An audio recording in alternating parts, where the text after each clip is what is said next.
The orphan boy found a war tank hidden in his old house. What he found inside was worth millions.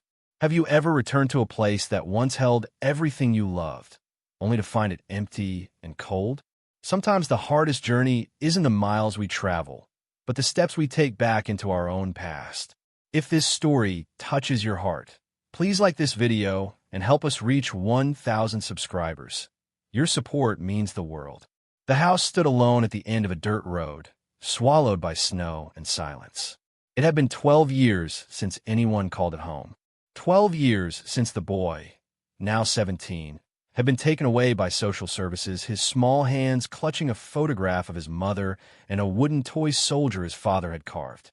The orphanage had been clean, the meals regular, but it had never been home. Home was this: the crooked chimney, the porch that sagged on one side, the pine trees that whispered secrets only he could understand. He walked slowly, his breath forming clouds in the frozen air. His coat was too thin for January in the mountains, but it was all he had. The snow crunched beneath his boots, each step a conversation with memory. He remembered summer evenings on that porch, his father's calloused hands teaching him to whittle, his mother's voice drifting through the kitchen window as she sang hymns. He remembered the smell of wood smoke and coffee, the way sunlight fell through the trees in golden columns. The front door hung loose on its hinges, half open like a mouth caught mid-sentence. He pushed it wider, and it groaned, a sound both familiar and strange. Inside, the house was a museum of abandonment. Dust covered everything like a second skin. The kitchen table still held 2 chairs, though one had fallen over. A coffee cup sat on the windowsill, a brown ring dried inside it. On the mantel above the fireplace, a small Bible lay open, its pages yellowed and curled. He moved through the rooms like a ghost visiting his own life. In his old bedroom, the bed frame remained, stripped of its mattress. His toy box sat in the corner, its lid broken. He knelt beside it, running his fingers over the crude drawings he'd carved into the wood as a child. A house, a tree, a stick-figure family holding hands. The boy blinked hard, pushing back the ache in his chest. But as he stood to leave, he heard it. A sound, faint, metallic, coming from somewhere below. The house had no basement, or so he'd thought. He froze, listening. There was again a low groan, like metal settling, like something heavy shifting in the dark. His heart quickened. He followed the sound to the hallway, to a worn rug that had always been there, unremarkable and ignored. Now, he noticed something he'd never seen as a child. The floorboards beneath the rug were different, newer, arranged in a square pattern. He pulled the rug aside. There, cut into the floor, was a trapdoor. His hands trembled as he found the iron ring and pulled. The door resisted, then gave way with a shower of dust and the smell of earth and oil. Below, a ladder descended into darkness. He had no flashlight, but there was enough dim winter light coming through the windows to see the first few rungs. He hesitated. Maybe you've been there too, standing at the edge of something unknown, wondering if some doors are meant to stay closed. But he climbed down anyway, because sometimes the only way forward is through the places we've been avoiding. Drop a comment below and tell us, what's the bravest thing you've ever done to face your past? And don't forget, like and subscribe to help us keep telling these stories. There are spaces in this world that exist outside of time, places where the air itself feels thick with waiting. The boy found himself in such a space now, standing at the bottom of a ladder in a darkness that seemed to breathe. Above him, the trapdoor framed a rectangle of gray winter light. Below, the darkness was absolute, but his eyes adjusted slowly, and shapes began to emerge from the black. The space was larger than he'd expected, a hidden cellar dug deep into the mountain clay. The walls were rough stone, held up by timber beams that looked hand-hewn and ancient. The air smelled of rust and earth and something else, something sharp and chemical that made his nose itch. Water dripped somewhere in the darkness, a patient metronome counting the years. He took a step forward, his boot landing on packed dirt. Then another. His outstretched hands found the stone wall, cold and slightly damp. He moved along it, using it as a guide, his heart hammering against his ribs. What had his father hidden down here? And why? His father had been a quiet man, a veteran who'd come home from some war the boy had been too young to understand. He'd worked as a mechanic in town, fixed tractors and trucks, kept to himself. He'd never spoken of the war, never showed his medals, if he had any. And when he died, suddenly, of a heart attack in a barn, he'd taken his secrets with him. Or so the boy had thought. His hand brushed against something smooth and cold. Metal. He traced it with his fingers. A curve, a ridge, something massive and solid. His breath caught. He needed light. Desperately. He fumbled in his pocket and found a book of matches he'd taken from a diner 2 towns back. His hand shook as he struck one. The tiny flame flared to life, and in its flickering light, the world tilted. Before him, filling nearly the entire cellar, was a tank. An actual military tank. It crouched in the darkness like a sleeping beast, its armor plating dull with age and dust, its treads buried partially in the dirt floor. The boy's mouth fell open. The match burned down to his fingers, and he dropped it with a hiss of pain. He struck another, then another, moving around the machine in stunned silence. It was old, decades old by the look of it. World War II era, maybe, though he was no expert. The hull was scarred with dents and scratches, the paint long since faded to a mottled gray-green. The turret was still intact, the barrel of the main gun pointing toward the stone wall like an accusing finger. On the side, barely visible beneath layers of grime, was a faded white star and some numbers he couldn't quite make out. How had his father gotten this here? How had he hidden it? The logistics alone seemed impossible.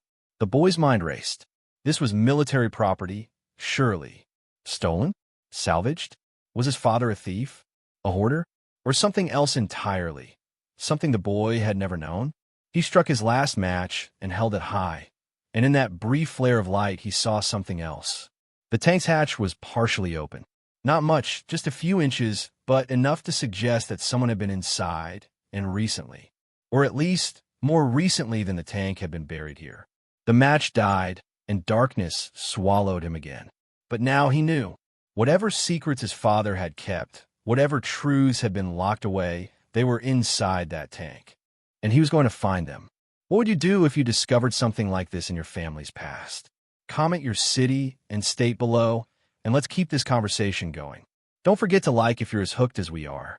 Dawn came slowly to the mountains, painting the snow in shades of pink and gold.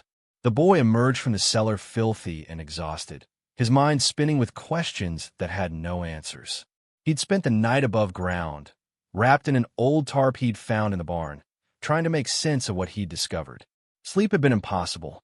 Every time he closed his eyes, he saw the tank, that impossible, enormous secret buried beneath his childhood home. By morning light, he returned to town. Not to the sheriff, he wasn't ready for that conversation yet, but to the library. The librarian, Mrs. Henderson, was a widow who'd known his parents. She looked up from her desk as he entered, her expression softening with recognition and something like pity. He asked for books on World War II tanks, on military salvage, on veterans' rights to keep war souvenirs. She brought him a stack without questions, though her eyes lingered on his dirty clothes and the exhaustion written across his young face. He read for hours. He learned that after the war, some veterans had indeed kept equipment, jeeps, uniforms, even weapons, though those were supposed to be deactivated. Tanks, though, that was different. Tanks were serious military hardware.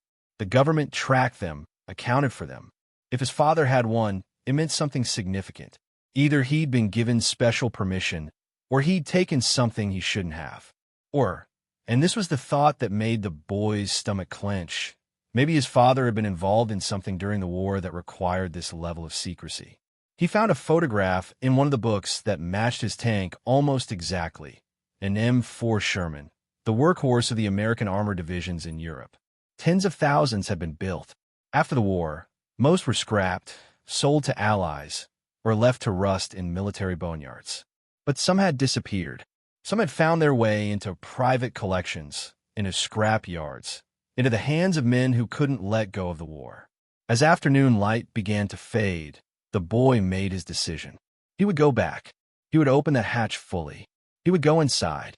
Whatever his father had hidden in that tank, documents, weapons, treasure, or just the ghosts of old battles. He needed to know. He owed his father that much. And maybe, just maybe, he owed it to himself. The walk back to the house felt different this time. The snow had stopped, and the world was crystalline and still, holding its breath. He entered the house with purpose, descended the ladder with steady hands. He brought a real flashlight this time, bought with the last of his money at the hardware store. Its beam cut through the darkness like a sword, illuminating the tank in stark detail. Up close, it was even more impressive and more mysterious. There were marks on the armor, not just battle scars, but symbols scratched into the metal. Crosses, stars, names. This tank had seen combat, real combat. Men had died in it, or near it, or because of it. The boy felt the weight of that history pressing down on him, heavy as the mountain above. He climbed onto the hull, his boots slipping slightly on the dusty metal. The hatch opened with a screech of protesting hinges. He shone his light inside, and his breath caught again. The interior wasn't empty. Far from it. There were boxes, crates, canvas bags, carefully wrapped and sealed. And on top of everything, like a crown, was an old metal strongbox with a combination lock, and taped to its lid, in his father's handwriting, was a note. It said simply, "For my son, when you're ready." The boy's hands trembled as he reached for the box. Ready? He'd never be ready. But maybe that was the point. Maybe readiness wasn't something you waited for. Maybe it was something you chose, like climbing down a dark ladder, like opening a hatch, like finally asking the questions you'd been too afraid to ask. Have you ever found something that changed everything you thought you knew about your family? Share your story in the comments, and please, hit that like button and subscribe. We're building something special here, and you're part of it. The combination lock was old, its numbers worn smooth by time and touch. The boy stared at it, his mind racing. What numbers would his father have used?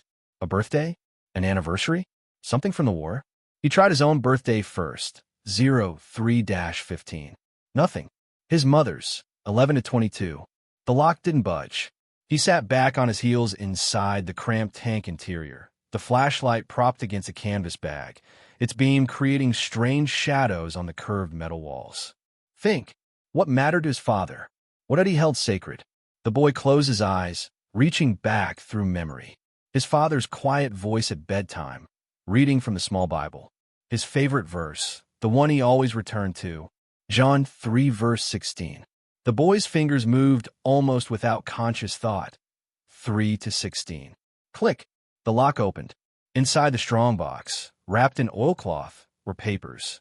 Dozens of them. The boy lifted them out carefully, his hands shaking. The first was a letter, written in his father's careful, sloping handwriting.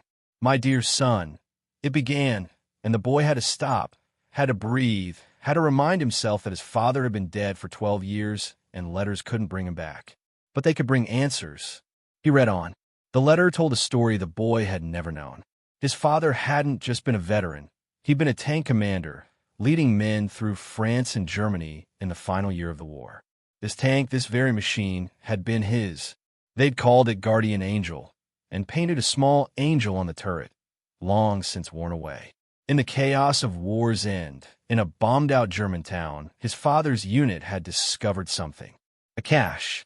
Art, documents, gold, jewelry, treasures looted by retreating Nazi officers, hidden in a cellar not unlike this one. His father and his crew had been ordered to secure the site and wait for intelligence officers. But in those wild days, orders were fluid, and some men saw opportunity. Not his father, the letter was clear on that, but others in the unit. There had been an argument, a fight, shots fired. When the smoke cleared, 2 men were dead, and the cache had been divided. His father had taken nothing for himself, the letter insisted, except for documents. Historical documents. Letters written by prisoners, by resistance fighters, by people whose voices would be lost if someone didn't save them. And one other thing, a Jewish family's collection of rare coins and medals, which he'd promised to return to the rightful owners if they could be found. They never had been. The boy set the letter down and looked at the other items in the strongbox. There were photographs, his father, young and lean, standing beside this tank with his crew, all of them grinning despite the exhaustion in their eyes. There were commendations, medals his father had never worn. There were the documents he'd mentioned, letters in German, French, Yiddish, some on paper so thin and fragile they threatened to crumble at his touch. And at the bottom, in a leather pouch, were the coins. Dozens of them. Gold, silver, bronze, some so old they predated the war by centuries. The boy wasn't an expert, but even he could see they were valuable. Extremely valuable. The letter continued. I kept the tank because I couldn't bear to let it be scrapped. Too many good men died in her, and she saved our lives more times than I can count. I kept the documents because someone needed to bear witness. I kept the coins because I failed to find a family, and I couldn't bring myself to profit from their suffering. Now they're yours. Do with them what you think is right. I trust you more than I ever trusted myself. You were always the best thing I ever did. The boy sat in the darkness of the tank, surrounded by the weight of his father's choices, and he cried. Not just for his father, but for the men who'd died, for the family who'd lost their treasure, for the boy he'd been who'd thought his father was just a quiet mechanic who fixed tractors. The truth was so much bigger, so much more complicated, so much more human. Outside, snow had begun to fall again, soft and silent. Inside the tank, the boy made his decision. The coins would be donated to a museum, with their history fully documented. The documents would be given to historians who could preserve them and tell the stories they contained. The medals would be displayed with his father's name and service record. And the tank? The tank would stay here, in this hidden cellar, a monument to secrets kept and promises made. Some things weren't meant to be sold or displayed. Some things were meant to be remembered quietly, in the dark, where only those who truly needed to understand could find them. What would you do with a discovery like this? Honor the past? Secure the future? Sometimes the richest inheritance isn't money. It's the truth. Please like this video and comment your thoughts. We're almost at 1,000 subscribers, and your support makes all the difference. Spring came to the mountains like a whispered promise. The snow melted slowly, revealing the bones of the land, the gray rocks, the dark earth, the first brave shoots of green pushing through the cold soil. The boy, though calling him a boy seemed wrong now. The winter had aged him in ways that had nothing to do with time. Stood on the porch of his father's house, watching the morning light paint the valley in shades of gold and amber. 3 months had passed since he'd opened the strongbox. 3 months of lawyers, historians, museum curators, and quiet conversations with men and women who studied the war and its aftermath. The coins had been authenticated and were now part of a permanent exhibit at the National World War II Museum, their story told alongside the letter his father had written. The documents, heartbreaking testimonies from people who'd witnessed history's darkest chapters, were being carefully preserved and translated, added to archives that would ensure those voices would never be forgotten. His father's medals have been displayed at the local VFW hall, alongside his name and photograph, with a small plaque that read, "In memory of a man who saved what mattered most." The process had brought unexpected things into the boy's life. First, money. Not millions, as the sensational story might have suggested, but enough. The museum had offered a finder's fee, and there had been a small reward from a Jewish Heritage Foundation for the recovery of the coins. It was enough to pay for college, to fix up the house, to finally have something that felt like security. But more than money, the process had brought connections. He'd met historians who'd known his father's unit, who'd shared stories of the men his father had served with. He'd met the curator of a Holocaust memorial museum who'd wept when she'd seen the letters, who'd held his hands and thanked him for his father's courage in preserving them. And he'd met Sarah. She was the granddaughter of the family who'd owned the coins, or part of that family, at least. The family had scattered during the war, some surviving, some lost. She'd come to the museum exhibit's opening, this elderly woman with kind eyes and a German accent softened by decades in America. She told him about her grandfather, a jeweler in Berlin, who'd collected coins as a hobby and a hedge against uncertain times. When the war came, he'd hidden his collection, hoping to retrieve it after. He never did. He'd died in a camp, along with most of his family. Sarah was one of the few who'd survived, hidden by a Christian family, smuggled out after the war, rebuilt in a new country. She didn't want the coins back. They belonged to history now, she'd said. Your father understood that. He kept them safe when he could have kept them secret. That's worth more than gold. But she'd given the boys something else, a photograph of her grandfather in his shop, surrounded by clocks and rings and, yes, coins, his face serious but his eyes gentle. You look like someone who carries weight carefully, she'd said. Like your father, like my grandfather. The world needs people like you. Now, standing on the porch in the spring morning, the boy thought about weight. The weight of secrets, the weight of history, the weight of choices made in darkness and carried into light. His father had carried so much so quietly, and now that weight was different, not gone, but distributed, shared among museums and archives and memory. Lighter, somehow, for being acknowledged. He decided to stay. The house was his now, legally and emotionally. He'd repair it slowly, with his own hands, learning carpentry the way his father had once taught him to whittle. He'd finish high school through correspondence, then maybe go to college nearby. He'd keep the cellar as it was, the tank still there, still guardian of its own story, but no longer hidden. He'd bring down a chair, a lamp, his father's Bible. He'd sit there sometimes and remember, not to live in the past, but to understand it, to be shaped by it without being trapped by it. The phone in his pocket buzzed, a text from the museum curator, asking if he'd be willing to speak at a veterans event next month about his father's service and the discovery. He typed back, yes. One letter, but it felt like a promise, like saying yes to his father's memory, yes to the stories that needed telling, yes to the idea that even the smallest acts of preservation and courage mattered. A red-tailed hawk circled overhead, riding the thermals above the valley. The boy watched it, thinking about his father's favorite verse, the one he'd used to unlock the strongbox. For God so loved the world. His father had loved it too, in his quiet way. Had tried to save small pieces of it, documents, memories, the truth. Had passed that love to his son, locked in metal and buried in darkness, waiting to be found.